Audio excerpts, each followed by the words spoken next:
E-cigarette use remains a public health threat among young, youth, and adults with more than 2.1 million middle and high schoolers currently using e-cigarettes, and it doesn't stop there.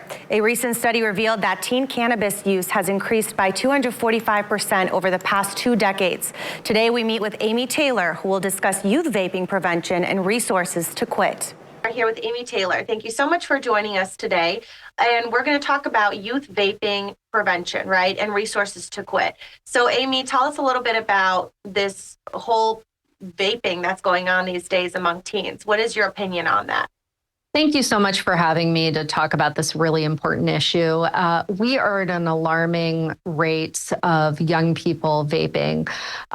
We are seeing more than 2.1 million high school and middle school students who are vaping. And what is particularly alarming is those young people who are vaping regularly, which shows signs of addiction. And it's really no surprise how we got here. Vape companies create products that are kid-friendly in flavors like grape and cherry, and they have high levels of nicotine in them. So young people who maybe are curious or experimenting, many of them are becoming addicted quickly because of these high levels of nicotine. And we also are seeing an increase in the number of young people who are vaping cannabis. And in fact, we heard from teachers that they needed more information about the harmful effects of vaping cannabis. Because I know I hear it from my kids. They say, oh, it's just not that bad. It doesn't hurt you. But what kids need to know is that their brains are still developing, particularly substance like cannabis and nicotine can be harmful and really negatively impact their mental and physical health.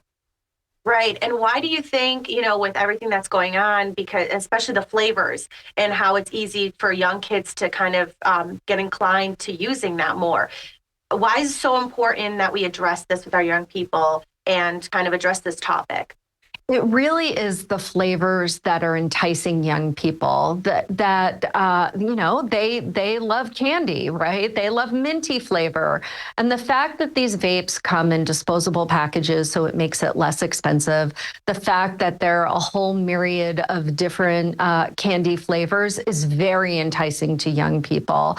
And we know that older friends are making it accessible to them. And because of the nicotine that we're seeing, that young people are becoming addicted very quickly. So we need to get information out in front of young people, which is why we created a free school-based school curriculum that provides information to young people about how the tobacco companies have marketed to them, how nicotine and cannabis can negatively impact their health.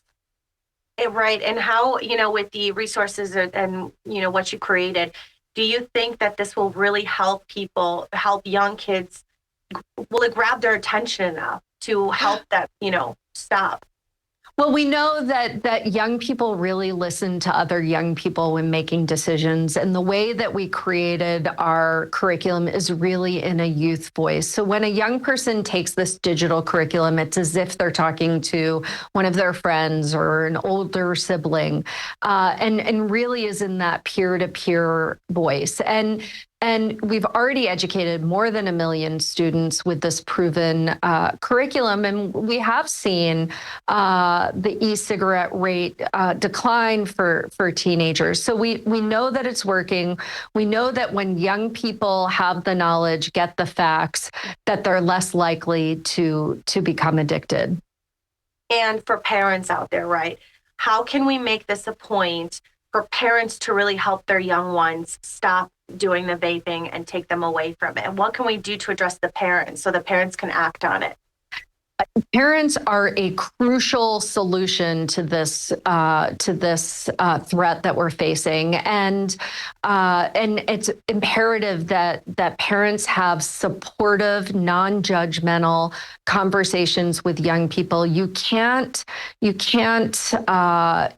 suspend, or you can't punish your way out of addiction. And many young people, they didn't even know that there was nicotine in these vapes, and they've become addicted. So parents need to get the information. They need to understand what the facts are. They need to help young people quit if they are vaping, and they need to call their schools to see if the schools are using curriculums like Vaping Know the Truth to help educate young people about the negative impacts on their mental and physical health.